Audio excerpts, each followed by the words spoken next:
7h-9h, les matins de France Culture, Guillaume Erner. Bonjour Étienne Klein. Bonjour. Vous êtes physicien, philosophe des sciences, producteur de la conversation scientifique sur France Culture. Vous attelez depuis de nombreuses années à la vulgarisation scientifique. Vous allez avoir beaucoup de travail aujourd'hui parce que je vous ai convié pour la fête de la science, parce que vous publiez un ouvrage sur le vide et vous allez nous expliquer en quoi il peut intéresser un physicien et aussi toute personne honnête qui aimerait s'intéresser aux réalités de la physique. Et puis aussi parce que c'est la semaine des Nobel. Alors aujourd'hui, il y a les Nobel de littérature qui vont bientôt être décernés et le prix Nobel de physique, lui, il a été décerné mardi. Il a été décerné à 3 chercheurs qui nous font regarder différemment l'univers, paraît-il, le Canadien James Peebles, Michael Mayor et Didier Queloz, 2 astronomes suisses, qu'ont-ils découvert ?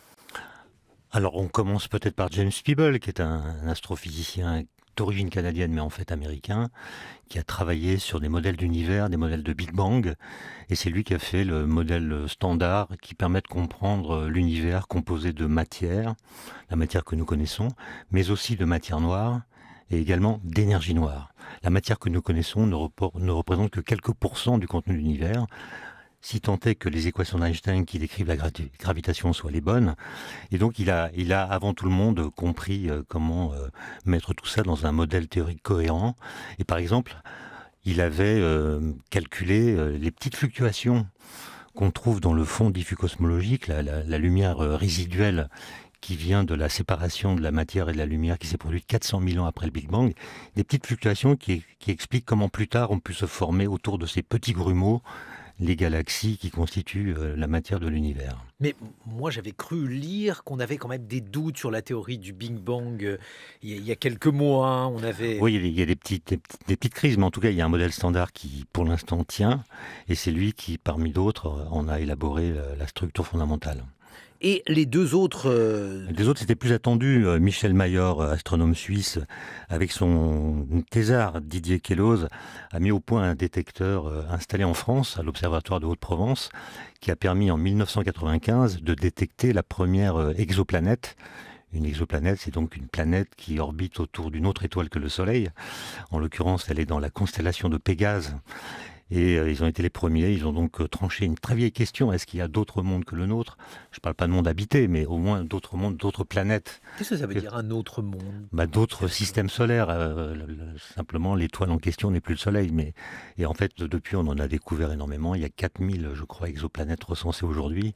Et donc, ils ont initié une technique qui a été complétée par d'autres, qui permet de voir aujourd'hui toutes sortes de planètes telluriques ou pas, dans d'autres galaxies. Ce qui surprend toujours, c'est le décalage entre la date des découvertes et l'année où ces découvreurs obtiennent le Nobel. Pourquoi attendre 20 ans, 25 ans ? Michel Mayor s'était attendu depuis très longtemps, et donc tout vient à point à qui sait attendre. Mais pourquoi faut-il attendre autant ? Est-ce que finalement l'Académie Nobel a peur de se tromper, a peur qu'une découverte scientifique soit invalidée ? Parce que du coup, vos thésards, ils ont souvent les cheveux gris quand ils deviennent prix Nobel. Il y a très peu de prix Nobel qui ont été donnés à des thésards. Il y a celui de Louis Daubreuil, Ah oui ? et plus récemment celui de Toft, je ne retrouve plus son nom, Thésards qui avaient quel âge ? physicien théoricien. Quand ils ont eu le prix Nobel, ils étaient plutôt âgés, oui, en effet.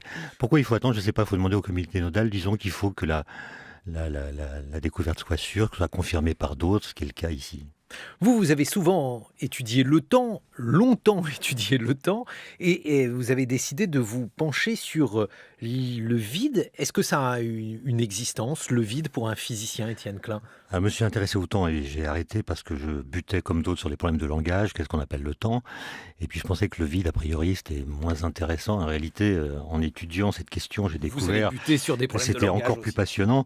Alors, vous me demandez qu'est-ce que c'est que le vide ? Alors, on pourrait dire, le vide, c'est rien. C'est ce que disaient certains Grecs anciens. Et s'il est rien, c'est rien, quoi. Mais s'il est quelque chose, c'est-à-dire s'il n'est pas rien, s'il est quelque chose de particulier, alors faire le vide, ça consiste à ne pas retirer cette chose de particulier que le vide se trouve être. Sinon, on fait le néant. Autrement dit, le vide, c'est la définition canonique, c'est ce qui reste quand on a tout enlevé, sauf le vide. Bon, mais ça, c'est une définition à la Raymond DeVos, quasiment, Étienne Klein. Non, parce que justement, à partir du moment où la question du vide devient une question pour physiciens, et elle l'est depuis le XVIIe siècle, quand Galilée, Torricelli, Blaise Pascal ont fait des expériences qui ont montré l'existence, non pas du vide, mais en tout cas d'un certain vide, c'est-à-dire d'un volume dans lequel la matière est très raréfiée, eh bien c'est une question de physicien, et du coup, il faut prendre une théorie de référence, par exemple la mécanique de Newton, ou bien la physique quantique, ou bien la relativité, qui sont des théories qui nous disent ce qui existe, et qui nous disent aussi, parmi ce qui existe, ce qu'on peut retirer. Eh bien le vide, c'est ce qui reste quand on a retiré tout ce qu'on peut retirer, de sorte qu'il y a autant de vide qu'il y a de théories physiques de référence. Ce qui pose un problème logique, parce que s'il y a plusieurs vides qui cohabitent dans l'univers, ça veut dire que l'un en contient d'autres, et donc il n'est pas vide. Il y a une phrase que ceux qui ignorent tout de la science connaissent, moi je la connais très bien, la nature a horreur du vide. Oui, alors c'est une phrase qui a fait autorité pendant très longtemps. On la doit, je crois, à Aristote, même si j'ai pas pu retrouver la référence. Elle a été reprise par Roger Bacon. C'est l'idée que la nature déteste le vide et que cette haine qu'a la nature pour le vide agit comme une force qui modifie ou explique certains phénomènes. Par exemple, les Grecs observaient qu'on peut parfaitement faire coulisser une plaque de verre sur une autre plaque de verre. Elle coulisse bien, mais il est très difficile de les écarter l'une de l'autre. Explication, en les écartant, on crée entre elles un vide qui menace d'apparaître. Et la nature, qui a horreur du vide, demande aux plaques d'opposer la plus grande résistance à ce mouvement pour empêcher que le vide apparaisse. De même, quand vous aspirez du jus d'orange avec une paille, comment expliquait-on le phénomène à l'époque? Vous aspirez dans la paille, ça menace de créer du vide dans la paille. La nature demande donc au jus d'orange de bien vouloir monter dans la paille pour empêcher que le vide qui est en train d'apparaître se manifeste concrètement. Et ça, c'est faux. Pourquoi? Eh bien, c'est le XVIIe siècle qui l'a révélé, à la suite d'un problème que rencontraient les fontainiers de la ville de Florence. Ils essayaient de pomper de l'eau, puis au-delà de 18 coudées, 10 mètres, ça ne fonctionnait plus. Ils ont pensé que c'était un problème technique, et puis ils ont fini par écrire à Galilée, qui habitait tout près. Il était assigné à résidence, on savait où le trouver. Et Galilée, juste avant sa mort, c'était en 1640, il était aveugle, mais il a compris que ça démontrait que la nature n'a pas horreur du vide et qu'en fait, il y a une pression de l'air, une pesanteur de l'air, ce qu'on appelle aujourd'hui la pression atmosphérique, qui appuie en l'occurrence sur le jus d'orange, si on prend cet exemple, le jus d'orange qui est dans votre verre. Quand vous aspirez dans la paille, ça diminue la pression. Donc la pression qui agit sur le jus d'orange qui est dans la paille est moins forte que la pression qui agit sur le liquide qui est dans le verre. Et c'est cette différence de pression qui fait monter le jus d'orange dans la paille. Mais quand on était étudiant, Étienne Klein, on nous expliquait qu'on pouvait faire le vide. Il y avait des tubes à vide. Ça voulait dire quoi? On peut le faire, mais c'est un vide partiel. Il reste quand même quelques atomes. Il reste du rayonnement. Pour faire un vide absolu, le vide au sens de Newton, c'est-à-dire un espace, un temps, dans lequel il n'y a absolument rien. Pas le moindre gramme de matière, pas le moindre atome, mais si ce vide est dans un certain volume, les parois ont une certaine température, ça émet de la lumière, donc il y a du rayonnement. Donc le vide absolu au sens de Newton n'existe pas, parce que même dans l'univers, même si on va au-delà de l'atmosphère, le vide interstellaire, il y a le fond diffus-cosmologique dont je parlais tout à l'heure, il y a des trucs. On célèbre la science cette semaine et c'est la raison pour laquelle je vous ai convié, Étienne Klein.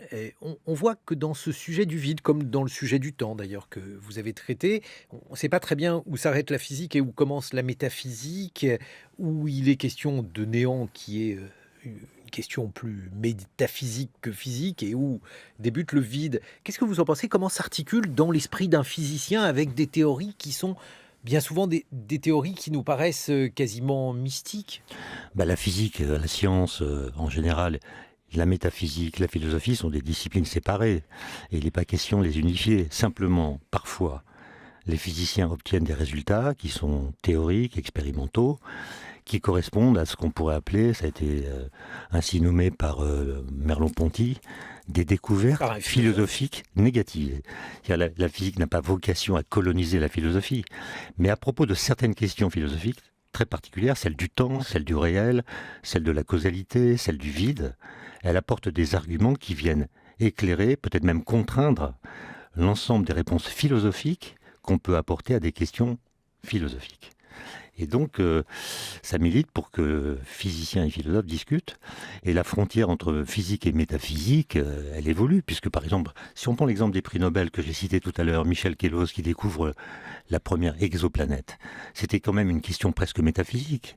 Et en même temps une question de physique, puisque des astrophysiciens avaient expliqué qu'une telle exoplanète ne pouvait pas expliquer.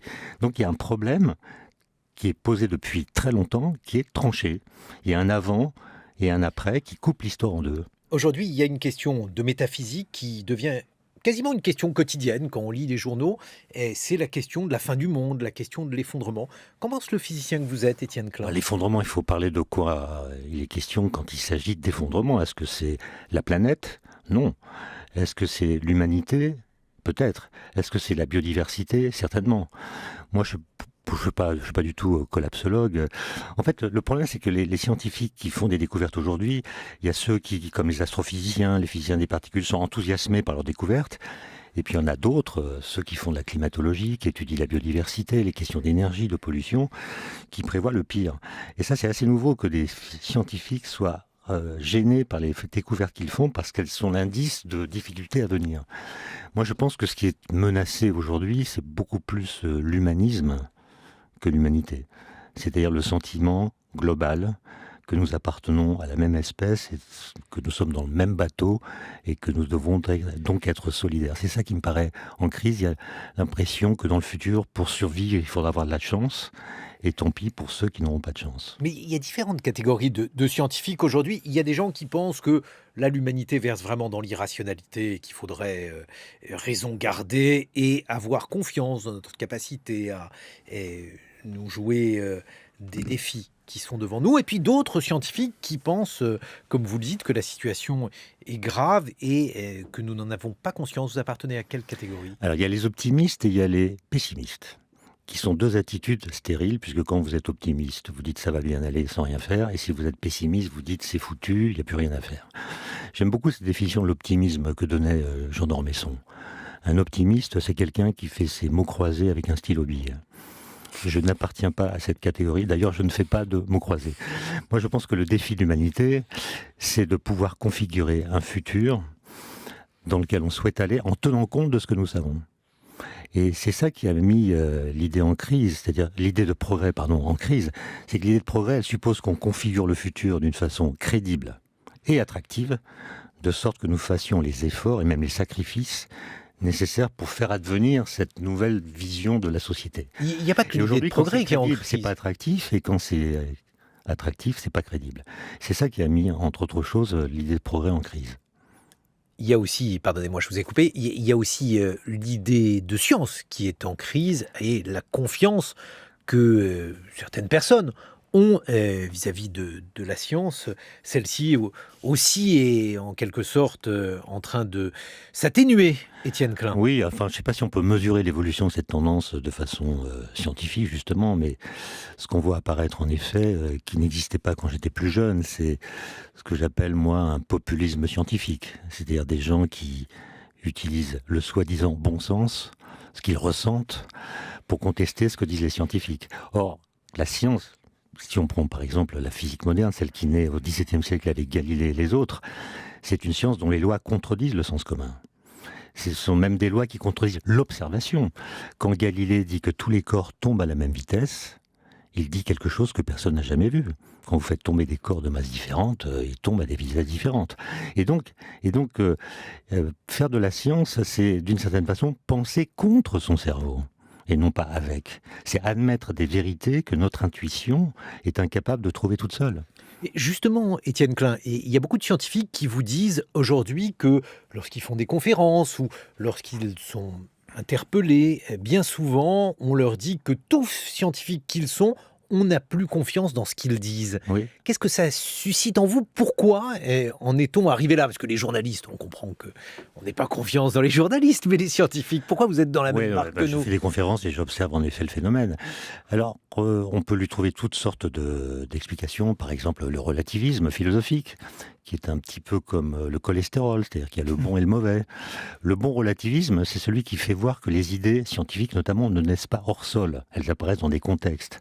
Einstein, s'il n'avait pas été au bureau des brevets en 1905 à Berne, il n'aurait pas trouvé aussi rapidement la bonne interprétation de la théorie de la relativité.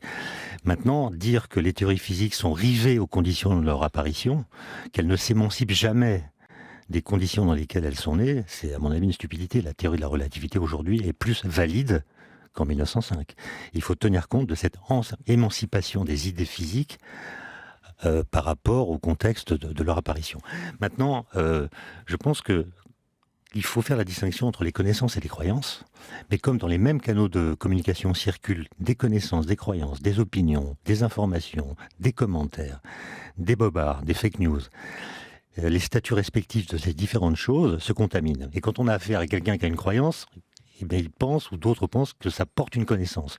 Quand on diffuse une connaissance, on croit qu'on diffuse une croyance. Et je pense que ça vient du fait que nous avons une mauvaise connaissance de nos connaissances. Par exemple, vous savez, tout le monde sait que la Terre est ronde. Mais qui sait dire comment on a su que la Terre est ronde ? Certains en doutent. Oui, mais justement, ils ont beaucoup d'arguments, ceux qui en doutent. Les platistes ont beaucoup d'arguments. Et ils les diffusent abondamment sur Internet. Mais ceux qui savent que la Terre est ronde ne sont pas toujours capables de dire comment on l'a su. Ce qui les fragilise. J'ai eu entre les mains un ouvrage publié dans une collection que vous dirigez. Oui, justement, j'ai créé une collection qui s'appelle « Comment a-t-on su ?» parce que j'ai été un peu paniqué quand j'ai vu que beaucoup de gens autour de moi se moquaient des platistes et étaient incapables de me dire comment on a su que la Terre est ronde. Étienne Klein, un cerveau de physicien comme le vôtre, lorsqu'il voit par exemple l'incendie de l'usine Lubrizol, je citais la une du Parisien il y a quelques instants, avec des interrogations, alors jugées légitimes par le Parisien, vous, qu'est-ce que vous en pensez ? Je ne suis pas chimiste, mais je comprends tout à fait le désarroi de la population. Il y a toutes sortes de messages qui circulent. Certains sont justes, certains sont approximatifs, certains sont prématurés. Comment un citoyen pourrait-il se faire une opinion devant ce flux d'informations qui sont contradictoires, qui n'ont pas les mêmes sources ? À qui accorder du crédit ? Moi, je pense que ça, c'est un problème général qui nous fait voir que dans les situations complexes, parvenir à trouver la bonne information, celle qui est fiable, c'est extrêmement difficile. Et je pense que c'est ce qui nous attend au XXIe siècle, parce que toutes sortes d'informations cohabitent, se contredisent, et c'est impossible quasiment de faire le tri. Mais alors, le citoyen que vous êtes, et non plus le physicien, qu'est-ce qu'il pense de l'incendie de Lubrizol ? Pense-t-il qu'il y a des manières de faire la vérité et qu'on ne les a pas faites ? Est-ce que vous avez en quelque sorte une doctrine à ce sujet ? En fait, je pense qu'il n'y a pas de doctrine qui soit vraiment efficace à 100%, puisque l'analyse prend du temps. Or, la population, légitimement, demande des informations immédiatement pour savoir s'il faut rester, partir, si c'est dangereux. Et il y a une sorte de contradiction temporelle qui apparaît là. Étienne Klein, ce qui est sans être tout à fait votre essai sur le vide. Il est publié aux éditions Actes Sud. C'est fin et savant, comme vous savez le faire, Étienne, ce qu'on entend. D'ailleurs, dans vos émissions sur France Culture, vous serez rejoint par un vulgarisateur des maths, Michael Launay. Il publie le théorème du parapluie ou l'art d'observer le monde dans le bon sens. Et c'est publié chez Flammarion. Les matins de France Culture, 7h-9h, Guillaume Erner. 8h21, France Culture célèbre la science grâce à deux scientifiques, à deux vulgarisateurs. Il y en a un que vous connaissez bien puisqu'il est notamment producteur sur cette chaîne. Il s'agit d'Étienne Klein, le physicien publie Ce qui est sans être tout à fait, un essai sur le vide chez Actes Sud. Et j'accueille un mathématicien, Michael Launay, bonjour. Bonjour. Vous publiez le théorème du parapluie ou l'art d'observer le monde dans le bon sens chez Flammarion. J'ai ouvert votre livre et alors là, j'ai eu une épiphanie. J'ai enfin compris ce qu'était un logarithme. Et je dois dire que lorsque j'ai évoqué ce livre avec mes camarades de France Culture, il a suffi que je dise « Un homme m'a enfin permis de comprendre ce qu'était un logarithme » pour qu'on me dise « Invite-le, Michael Launay ». Je vais donc vous demander de nous expliquer ce qu'est un logarithme. Les logarithmes, c'est un outil qui a été développé par un mathématicien qui s'appelle John Napier au début du XVIIe. Et qui est en fait une astuce. C'est une astuce pour simplifier les calculs au départ. Parce que les astronomes, les physiciens, à une époque, avaient beaucoup de calculs à faire, notamment beaucoup de multiplications. Et les multiplications, c'est plus compliqué à faire que les additions. Et donc, John Napier s'est dit, et si je transformais les multiplications en addition? Et il a trouvé un moyen, comme ça, une correspondance de nombres, c'est-à-dire qu'il a dressé des tableaux entiers, des pages entières de tableaux de nombres. Et quand on regarde dans ces tableaux, dans cette table de logarithmes, eh bien, on cherche les deux nombres qu'on veut multiplier, on regarde à quel logarithme ils correspondent, et puis on a juste à les additionner pour obtenir le résultat. Et donc, au lieu d'avoir une multiplication qui peut prendre un certain temps, eh bien, on a une addition qui va être 2 fois plus rapide à faire et qui va pouvoir gagner du temps à tous les physiciens de l'époque qui parfois pouvaient passer des journées entières pour faire un calcul, parce qu'évidemment, à l'époque, on n'avait pas les machines modernes qu'on a aujourd'hui, les ordinateurs, et pour les astronomes, faire les calculs à la main, c'était une grande partie de leur temps. Alors donnez-nous un exemple, il y en a un certain nombre dans votre livre, le théorème du parapluie. Qu'est-ce que ça donne donc ces logarithmes lorsqu'on les fait non pas avec une machine à calculer, mais avec des tables? Par exemple, imaginez qu'on veuille faire une multiplication qui est 8 fois 16. Eh bien, on va regarder dans nos tables de logarithmes, on va regarder quel nombre correspond à 8, on va obtenir 3. Et puis, quel nombre correspond à 16, on va obtenir 4. Et là, au lieu de faire 8 fois 16, on va simplement faire 3 plus 4. 3 plus 4, ça fait 7. Et maintenant, on re-regarde à nouveau dans nos tables de logarithmes et on revient en arrière, on regarde qu'est-ce qui est en face du 7. Et en face du 7, on voit qu'il y a 128. Et donc, on en déduit que le résultat de 8 fois 16, c'est 128. Et là, on a fait en quelques secondes, avec notre dictionnaire de logarithmes qu'on a sous la main, on a fait en quelques secondes une multiplication. Alors, ce qui est très amusant dans votre livre, c'est qu'on se rend compte de ce qu'il y a dans l'esprit d'un mathématicien lorsqu'il va, par exemple, dans un supermarché. Il voit des prix, ça, c'est un peu n'importe qui les voit, ces prix. Mais lui, ce qu'il voit, c'est une loi que vous évoquez, la loi de Benford, et qui, là aussi, m'a laissé tout à fait songeur, je dois dire. Ça, c'est assez curieux parce qu'on l'a sous les yeux tous les jours, mais tant qu'on n'y fait pas attention, eh bien, finalement, on ne s'en rend pas vraiment compte.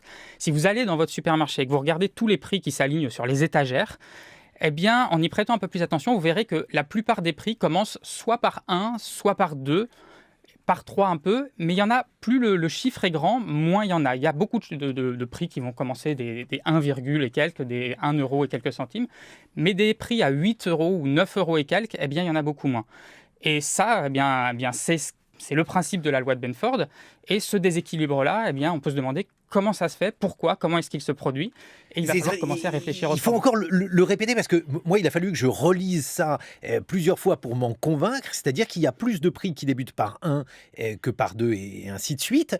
Et cela est vrai dans un certain nombre de phénomènes parce que, bien entendu, ce n'est pas propre au supermarché. Et sinon, on pourrait se demander si c'est tout simplement pas une astuce marketing, Michael Launay. Non, c'est vraiment une loi de la nature. Si vous regardez, par exemple, les planètes du système solaire, eh bien, il y en a la moitié dont le diamètre commence par un 1. Par exemple, la Terre, c'est 12 000 et quelques. Eh bien, 12 000, ça commence par un 1.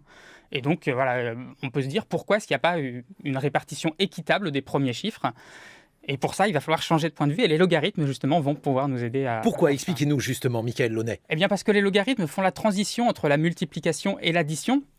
Et finalement, ce qui est important dans la loi de Benford et dans la répartition des nombres, c'est pas tant l'écart direct entre les deux nombres, mais plutôt le rapport multiplicatif. C'est-à-dire que si vous regardez les prix qui sont entre 1 euro et 2 euros, eh bien, vous avez un rapport de 1 à 2 entre les deux. C'est-à-dire qu'un prix à 1,99, c'est 2 fois plus cher qu'un prix à 1 euro. Alors qu'un prix à 8,99, c'est pas 2 fois plus cher que 8 euros. Donc, en termes de rapport, il y a moins d'écart entre 8 et 9 qu'entre 1 et 2. Donc l'intervalle, d'un point de vue multiplicatif, l'intervalle entre 1 et 2, donc l'intervalle des prix qui commencent par 1, est plus large que l'intervalle des prix qui commencent par 8. Étienne Klein. Moi, je trouve ça magnifique. Découvrir qu'on peut faire des multiplications en ne faisant que des additions, c'est quand même magique. Et puis ce que démontre Michael Launay à ce micro, mais aussi dans ses livres ou ses vidéos. Je connais une vidéo qui s'appelle La face cachée des tables de multiplication, qui est absolument extraordinaire, qui change le rapport qu'on a avec cette opération. Et puis ça illustre, je trouve, un texte de Nietzsche dans Humain trop humain qui s'appelle L'avenir de la science. Un texte très court dans lequel Nietzsche explique que la science donne beaucoup plus de plaisir à ceux qui en font qu'à ceux qui l'apprennent. Et il donne l'exemple des tables de multiplication en disant on les apprend par cœur sans avoir aucune idée de l'effort d'abstraction qu'ont dû faire ceux qui les ont mis sur pied. Et le plaisir qu'on a à apprendre la science vient de ce qu'on peut retrouver l'esprit des créateurs. Qu'est-ce qui a fait que ces gens ont fait des découvertes?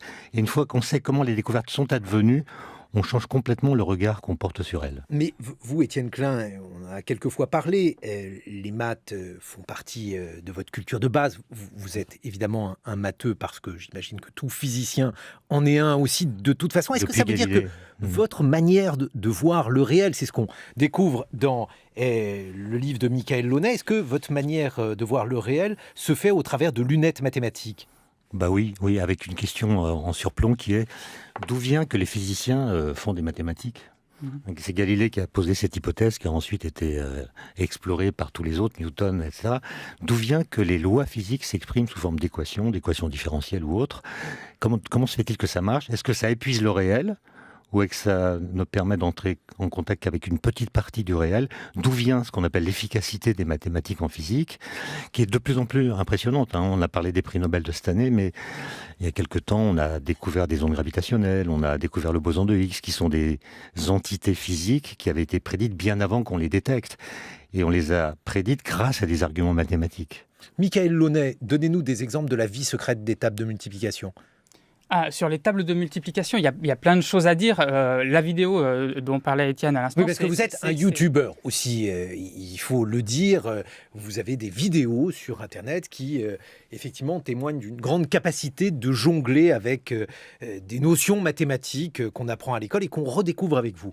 Et puis surtout, ça permet souvent de visualiser. C'est-à-dire qu'une vidéo, ça permet de montrer des choses, de montrer des objets, de voir comment les figures géométriques peuvent bouger, peuvent évoluer sous nos yeux. Et donc, effectivement, cette vidéo, c'est une vidéo où on montre une visualisation graphique des tables de multiplication et où on relie simplement chaque nombre à son double si on regarde la table de 2, son triple si on regarde la table de 3. Et puis, on voit des figures qui apparaissent sous nos yeux. On voit une sorte de danse des nombres qui se mettent à bouger et à évoluer en formant des motifs dont on n'aurait jamais pu penser qu'ils apparaîtraient comme ça spontanément. Et puis quand on parle des multiplications aussi, effectivement, je suis d'accord, c'est vrai qu'il y a une sorte de jubilation à pratiquer soi-même. Moi, je me rappelle qu'à l'école, quand j'apprenais les tables de multiplication, on nous demandait de l'apprendre un peu par cœur comme ça, et on nous donnait les règles. Et notamment... C'est ce qu'on fait avec ses enfants. Lorsqu'on doit leur faire réciter ces tables de multiplication, on a tort de les faire réciter par cœur ? Alors, en tout cas, c'est bien de comprendre. C'est-à-dire que les mathématiques, ça devient jubilatoire à partir du moment où on met du sens derrière, où on comprend comment ça fonctionne.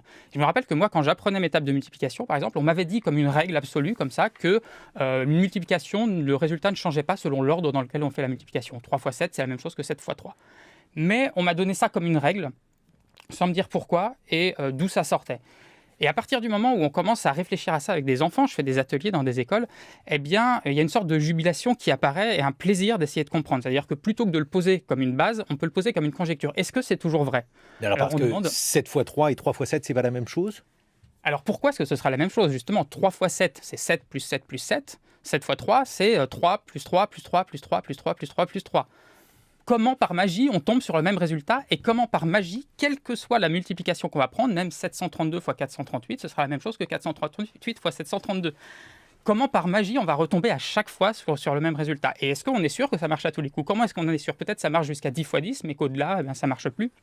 Et quand on commence à réfléchir à ça, on se dit, on commence à faire des maths à ce moment-là. On commence à se dire quel est le sens d'une multiplication, comment est-ce qu'on peut la représenter.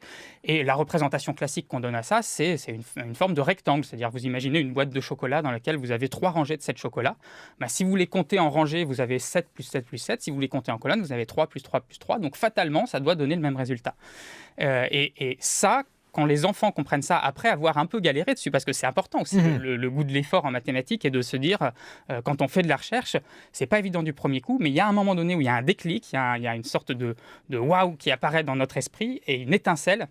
Et cette étincelle de compréhension, elle procure un plaisir qui est immense. Étienne Klein. Ça donne le vertige. C'est-à-dire qu'on voit des résultats qu'on considère comme banals, la commutativité de la multiplication, pour ne pas la nommer, mais dès qu'on s'y arrête, ça donne le vertige.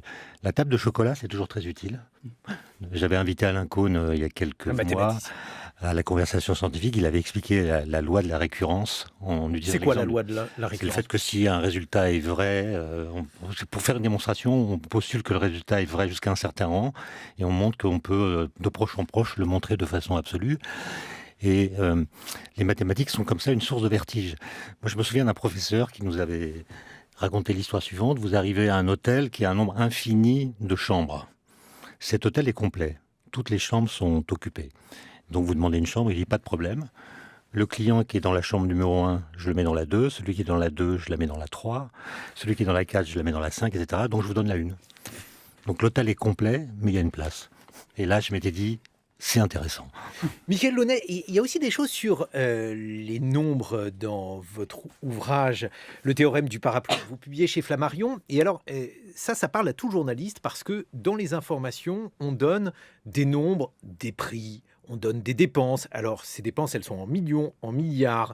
Et finalement, il y a des ordres de grandeur. Et ces ordres de grandeur, ils deviennent encore plus compliqués quand on a affaire à des billions, à des trillions, par exemple, pendant les crises économiques. Et on voit finalement qu'assez rapidement, on se mélange les pinceaux. C'est-à-dire qu'on n'a aucune idée, finalement, des nombres. Alors, non seulement des nombres précis, mais même des ordres de grandeur. Ce qui, évidemment, nuit à notre intelligibilité, cette fois-ci du monde économique. Et justement, il y a beaucoup de choses sur ces ordres de grandeur dans le théorème du parapluie. Effectivement, notre cerveau est très mauvais pour penser les grands nombres et pour penser des choses aussi vastes que ça. C'est-à-dire que quand on dit, encore une fois, à l'école, quand on est petit, on nous dit qu'il y a une infinité de nombres, mais on ne prend pas du tout la mesure de ce que ça signifie, de à quel point l'infini, c'est vraiment immense. L'infini, c'est vraiment grand à la fin. Infini, et à quel point on a des choses qui dépassent notre entendement là-dedans.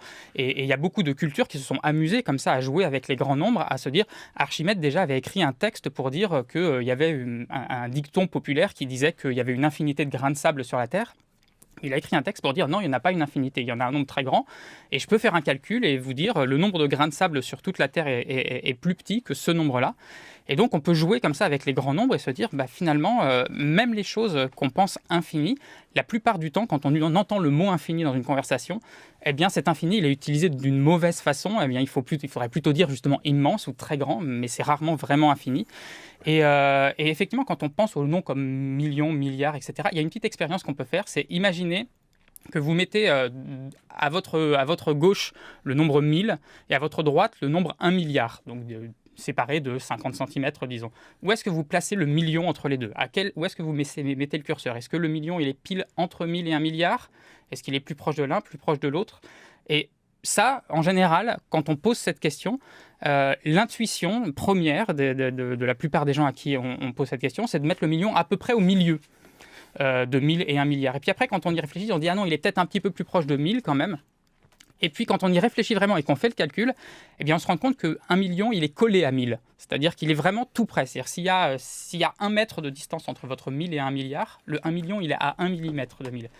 C'est-à-dire que 1 million, c'est grand, c'est beaucoup plus grand que 1000. Mais par rapport à 1 milliard, 1 million, c'est encore minuscule. C'est absolument ridicule, 1 million par rapport à 1 milliard. Et là aussi, les logarithmes peuvent nous aider. Effectivement, les logarithmes, ça nous permet de passer de l'un à l'autre. C'est-à-dire d'une certaine manière, les logarithmes, ça a plein d'interprétations différentes, celles dont j'ai parlé tout à l'heure, mais aussi ça peut compter le nombre de chiffres d'un nombre. Donc 1 million, c'est comme ça a 6 zéros. 1 milliard, ça a 9 zéros. 1000, ça a 3 zéros. Et donc d'une certaine manière, d'un point de vue logarithmique, eh bien, on retrouve un peu notre intuition première. C'est-à-dire que si on compte non pas en valeur, mais en nombre de zéros, donc en logarithme, eh bien 1 million est bel et bien, d'une certaine manière, à mi-chemin entre 1000 et 1 milliard. Ce qui m'a toujours fait rêver Étienne Klein dans la physique vulgarisée, puisque c'est la seule à laquelle j'ai accès, celle que vous faites par exemple, c'est cette capacité là aussi de jongler avec des nombres qui sont absolument inimaginables, qui sont très éloignés de notre univers quotidien et pourtant que vous saisissez. Comment vous faites justement vous pour les saisir ? Qu'est-ce qu'ils représentent ? Qu'est-ce qu'ils signifient pour vous ? C'est ce qu'on appelle les ordres de grandeur et on est habitué à les manipuler parce que dans l'univers, on trouve des objets très petits, les particules élémentaires et puis les grandes structures. Ça fait combien par les amas de exemple galaxies. un objet très petit Par exemple, un atome, c'est 10 puissance moins 10 mètres. C'est-à-dire c'est des objets qu'on peut en aligner 10 milliards sur 1 mètre. Et puis il y a des grandes structures, les galaxies. Alors les distances se comptent en années-lumière. L'année-lumière, c'est la distance que parcourt la lumière en une année. Elle va à 300 000 km par seconde. Donc vous faites le calcul, ça fait des distances vertigineuses. On est habitué à ça, mais on peut être, malgré cette habitude, se trouver dans l'embarras quand on est en face d'un médecin du travail, ce qui m'arrive une fois par an, qui nous demande de dire notre niveau de stress sur une échelle qui va de 1 à 10. Et alors vous dites quoi ? Parce que vous n'avez pas l'air très stressé généralement. Non, ça m'arrive quand même et j'essaie de lui demander est-ce que 10 c'est 2 fois plus stressé que 9 ? Ou est-ce que 10, c'est 2 fois plus stressé que 5 ? Autrement dit, est-ce qu'on est dans une échelle logarithmique ou une échelle linéaire. Il m'a dit... Donc c'est lui que vous stressez. Bah oui, parce que je lui demande, il me dit répondez avec votre ressenti. Mais c'est pas le ressenti qui va décider de cette question. Et sur l'infini, on en sent souvent, par exemple on dit l'hydrogène, pour la fusion nucléaire, c'est une énergie presque infinie. Presque infinie, c'est une drôle d'expression. On ne peut pas être un peu infini. On est infini ou on ne l'est pas. On ne peut pas devenir infini. Pour l'être, il faut l'avoir été. Et donc il y a comme ça dans le langage, qui est la grande question des vulgarisateurs. La science n'est pas spontanément dite par le langage ordinaire. Elle dit autre chose que ce que disent nos phrases. Et tout le travail du vulgarisateur, celui de Michael Launay pour les mathématiques, le mien pour la physique, c'est de creuser dans la langue une langue étrangère dans laquelle on va pouvoir dire les nouveautés qui viennent de la science. Michael Launay, il y a des choses d'ailleurs dans le théorème du parapluie sur la langue mathématique, ce que vous considérez comme étant possible d'exprimer avec les maths. En fait, la langue mathématique, effectivement, c'est une langue un peu à part entière qui s'éloigne du langage courant. Et surtout, c'est une langue qui parle de choses abstraites. C'est-à-dire que les mathématiques, ça ne parle pas des choses réelles. On crée d'une certaine manière en mathématiques des mondes imaginaires. Et puis après, ces mondes imaginaires, on espère qu'en faisant des expériences à l'intérieur, on va trouver des choses qui sont proches de ce qu'on va retrouver avec les expériences dans le monde réel. Mais effectivement, il y a un mathématicien qui s'appelle Bertrand Russell qui a dit que la mathématique peut être définie comme la discipline dans laquelle on ne sait pas de quoi on parle ni si ce qu'on dit est vrai. Parce qu'effectivement, cette abstraction fait que chaque mot mathématique, d'une certaine manière, englobe plusieurs réalités à la fois. Rien que les nombres, si je dis le mot 3, est-ce que c'est 3 chaises? Est-ce que c'est 3 livres? Est-ce que c'est 3 n'importe quoi? Ou est-ce que, au contraire, 3, pour les mathématiciens, c'est juste un objet pour lui-même qui ne compte rien et qui existe dans ce monde mathématique de façon parfaitement abstraite. Et ça, c'est absolument fascinant parce que justement, ça nous dit que les mathématiques ont leur langage à elles et que d'une certaine manière, on ne sait pas vraiment de quoi on parle. Mais alors, justement, est-ce que le fait d'avoir, par exemple, cette évocation des logarithmes que nous avions tout à l'heure, qui consiste à rendre concret ce qu'est un logarithme, quand on dit finalement que c'est le lien entre une addition et une multiplication, est-ce que c'est utile à la compréhension des mathématiques ou nuisible parce que peut-être qu'il faudrait rester dans cet univers abstrait et ne pas chercher à traduire? Vous savez, quand vous apprenez l'anglais, on vous dit « cherche pas à traduire », il faut rester dans l'anglais. Est-ce qu'il ne faudrait pas rester en mathématiques? Au contraire, ce qui est intéressant justement dans les sciences, c'est de multiplier les points de vue. C'est-à-dire que la première fois qu'on va voir un sujet qu'un professeur va nous enseigner, on va le découvrir d'une manière, on va le découvrir à sa façon, à la façon dont lui, il a de l'expliquer. Puis après, on va lire des livres, on va le découvrir un peu avec des mots un peu différents, avec un autre point de vue. Et puis à un moment donné, on va y réfléchir soi-même, mais on va trouver soi-même sa façon de penser ce sujet. Et plus on comprend un sujet de plein de façons différentes, plus on trouve de points de vue différents sur le même sujet, d'angles différents, et plus on va avoir l'impression d'une compréhension profonde, d'une compréhension qui est encore une fois très jubilatoire. Mais Étienne Klein, vous disiez tout à l'heure, penser en scientifique, c'est penser contre son cerveau, parce que on a beaucoup de choses en physique qui sont profondément contre-intuitives et qui donc ne sont pas traduisibles dans un langage naturel, ou en tout cas dans un langage verbal. Il faut travailler la langue, il faut être en lutte avec la langue. Quand on parle du temps, par exemple, il faut voir ce que nos expressions familières impliquent sur le temps, qui peut être contredit par les théories physiques, celles de Newton, celles d'Einstein ou d'autres. Maintenant, on parlait dans la première partie de l'émission de la distinction qu'il faut faire entre le vide et le néant. Mais les mathématiciens, ils ont parfaitement théorisé cela. Ce qu'on appelle l'ensemble vide en mathématiques, c'est un ensemble dans lequel il n'y a rien, mais c'est un ensemble, c'est pas moins qu'un ensemble, c'est un ensemble au sens plein du terme. Simplement, son cardinal, son effectif est réduit à 0. Et donc, il y a une distinction qui est faite entre le néant et l'ensemble vide. Est-ce que ça vous parle justement, le néant et le vide, Michael Launay? Qu'est-ce que ça inspire pour un mathématicien, ce qu'évoque Étienne Klein en physicien? Effectivement, c'est d'autant plus que certaines théories mathématiques se basent quasi exclusivement sur on part d'un ensemble vide et puis après qu'est-ce qu'on construit à partir de ça, et on construit des ensembles qui contiennent des ensembles vides, et puis on peut d'une certaine manière en mathématiques construire des théories absolument fabuleuses à partir de quasiment rien. On pose quelques postulats de base, on pose quelques règles de logique et puis on va à partir de ça créer tout un monde mathématique, tout un monde qui sort uniquement de notre esprit. Mais quasiment rien, c'est déjà quelque chose. Voilà. Et puis ce qui est fabuleux avec ça, c'est Mais est-ce que le zéro, par exemple, c'est le néant pour vous, esprit mathématique, Michael Launay? ça, c'est toujours, dans l'histoire des nombres, c'est toujours assez impressionnant de voir l'apparition du zéro. Non, le zéro, ce n'est pas rien, c'est un nombre. Et d'ailleurs, on peut avoir moins que zéro, puisqu'on a des nombres négatifs. Et donc, si on peut avoir moins que zéro, c'est que zéro, c'est déjà quelque chose. Oui, il y a d'ailleurs beaucoup de choses sur le fait d'avoir un nombre négatif pour mesurer, par exemple, la profondeur des océans. Et vous évoquez finalement les paradoxes que cela crée. Bref, tout cela, Étienne Klein, nous met quand même dans l'obligation d'appréhender autrement le réel, autrement que nous le faisons au travers donc de ces catégories traditionnelles. Oui, mais il ne faut pas présenter la science comme une pure étrangeté. Le fait d'en parler, ça relève de ce que Bergson appelait une politesse de l'esprit.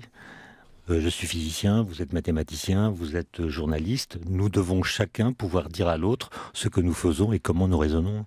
Je vais vous proposer d'appréhender différemment tous les deux d'autres pans du réel. Vos très bons ouvrages, Étienne Klein, ce qui est sans être tout à fait. Votre essai sur le vide est publié chez Actes Sud. Michael Launay, le théorème du parapluie ou l'art d'observer le monde dans le bon sens, c'est publié chez Flammarion.